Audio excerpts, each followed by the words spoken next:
Chicago has an impressive array of museums. There's the Museum of Science and Industry, the Field Museum, and the Art Institute of Chicago.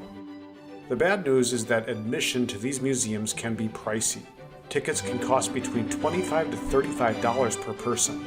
The good news is that Chicago is jam-packed with free public art for people who are either broke or cheapskates like me.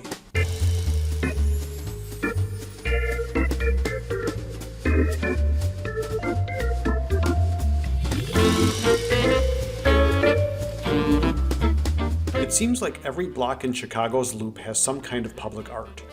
There's the Buckingham Fountain in Grant Park, Calder's Flamingo in front of the Federal Building, and of course the ridiculously popular Bean in Millennium Park.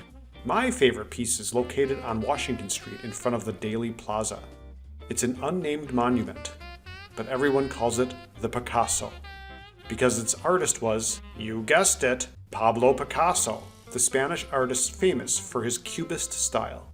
It was unveiled in 1967, and the reception was mixed. Some people loved it. Dynamite! And some people hated it. Like Alderman John Hoellen, who immediately proposed that it be replaced with a statue of Mr. Cub, Ernie Banks. Chicago Tribune columnist Mike Royko acknowledged that the statue shows that Picasso understood the soul of Chicago, but he also said the statue has a long, stupid face, and it looks like a giant insect that's about to devour a smaller, weaker insect.